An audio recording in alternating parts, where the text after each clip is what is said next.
Something happened recently that you would have noticed a year ago. Maybe it was a piece of writing that was technically perfect, but felt like no one made it. Maybe it was a video that said everything correctly and still left nothing behind. Maybe it was a response that gave you exactly what you asked for and somehow felt like nothing had happened. A year ago, you would have paused. Something would have felt off. You would have named it, at least to yourself. But this time, you didn't pause. You just moved on. Not because it was fine, because it's starting to feel normal. And that's the part worth paying attention to. Not that these things exist, but that the threshold for noticing them is quietly moving. What used to register as strange is starting to register as expected. And when expected becomes normal, the standard shifts. Not because you chose it, because you adjusted. Here's what's actually happening. Norms don't change through announcements. They shift through repetition. You encounter something enough times, something that once felt unusual, and it stops triggering the same response. Not because you decided it was acceptable, because the brain adjusts to what it encounters regularly. That's how adaptation works, and it's usually useful. But there's a version of this that's worth paying attention to. When the thing you're adapting to is a lower standard, when the new normal is less human, less present, less real than what came before, the adaptation doesn't feel like loss. It feels like progress. Because everything is still functioning. The content is still there. The information is still available. The response still came back. And yet something has quietly lowered that you didn't vote to lower. The baseline for what counts as real communication. The threshold for what feels like a person was there. The minimum amount of presence something needs to feel worth your attention. These aren't decisions you made. They're adjustments that happened because the environment changed. And the brain did what it always does. It caught up. Before we begin, if you value quiet, thoughtful content like this, subscribing helps this channel grow and makes it possible to keep creating videos without noise or hype. Thank you for being here. Now, let's begin. Here's what's worth understanding about this. The brain adapting isn't the problem. Adaptation is how you function in a changing environment. The problem is when adaptation moves faster than awareness. When the standard shifts before you've had a chance to notice that a shift happened. And that's exactly what's occurring now. Not gradually enough to track, not dramatically enough to resist. Just steadily. One interaction at a time. One piece of content at a time. One response that felt slightly off, but not enough to stop for. And the people who seem least affected aren't necessarily consuming less. They're just still noting. Still registering the gap between what something is and what it used to feel like when someone was really there. Not as a complaint, not as resistance, just as a reference point they haven't lost. And that reference point, that sense of what presence actually feels like, turns out to be the thing most worth keeping. Think about the last time you read something that stopped you, not surprised you, not entertained you, stopped you.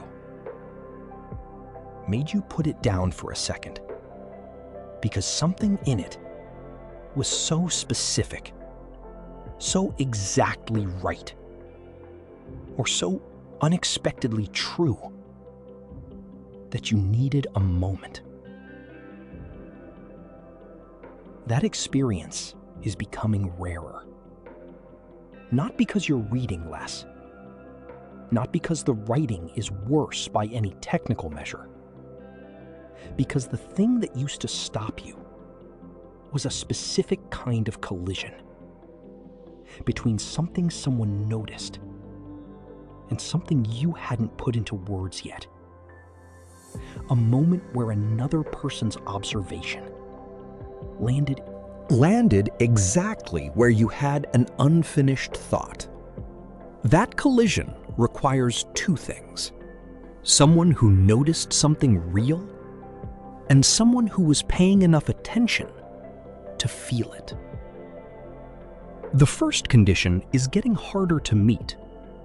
When more of what's produced starts from generating rather than noticing, the specific, the unexpected, the exact, those become rarer. And the second condition follows from the first. When you stop encountering things that stop you, you start to forget what being stopped feels like. Here's where it gets harder to see. The forgetting isn't dramatic. You don't wake up one day unable to recognize quality. It's more like a dial that moves slowly in one direction. The things that would have felt thin start to feel acceptable. The things that would have felt acceptable start to feel good. The things that would have felt good start to feel like more than enough. And the standard you're measuring against, the internal reference point for what counts as real, present, worth engaging with, adjusts to match what you're regularly encountering. That's the mechanism. Not a decision, not a failure. Just the brain doing what it does. When the environment changes, and right now, the environment is changing faster than our awareness can follow. Most people consuming content today are encountering less of the thing that used to stop them, without necessarily noticing that the stopping has become rarer. Because the absence of something you've stopped expecting doesn't feel like absence. It just feels like the way things are. And when the way things are becomes the measure of what's normal, the old standard doesn't disappear. It just stops being used as a reference. If this feels familiar so far, not as information, but as something you've been dealing with, we keep a growing collection of prompts, tools, and simple frameworks designed to help you think more clearly, start more easily, and work better in this environment. We add to it over time. Nothing overwhelming, just practical resources you can return to when you need them. If you want access, you will find it in the description. Now, let's continue.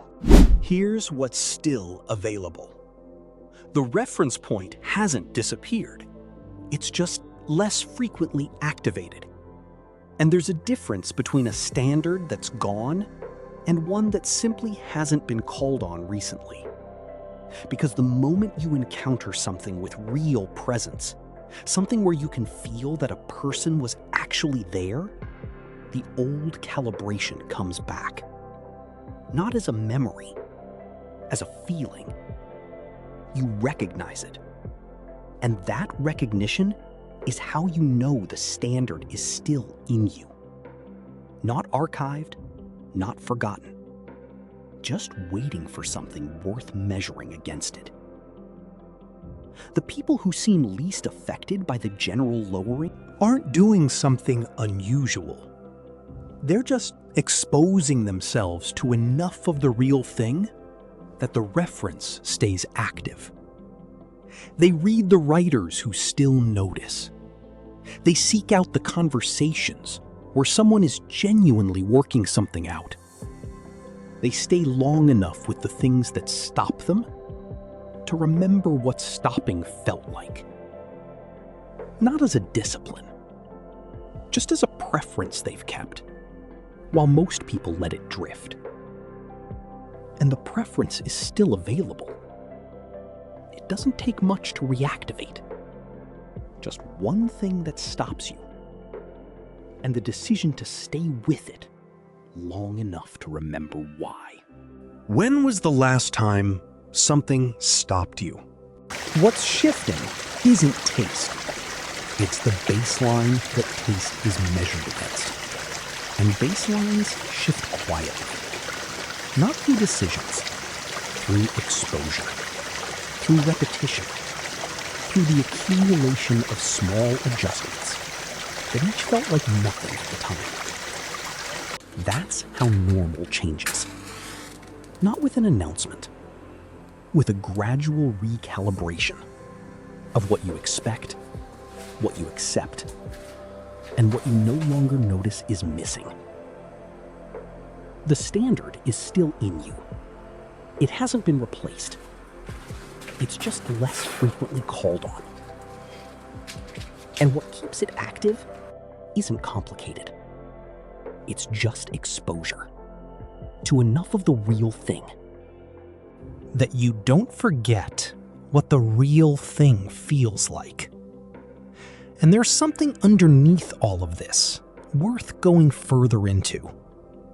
Because it's not just about what you notice in the content around you. It's about what happens when the people making that content, the ones whose job it was to think differently, start using the same tools in the same ways as everyone else. That's where this goes next. If you made it this far, it means this topic matters to you. In the next video, we continue building on this with clearer understanding, practical perspective, and ideas you can actually use. Following the channel really helps us keep developing content like this and adding more resources over time. The next video continues from here. You can watch it now.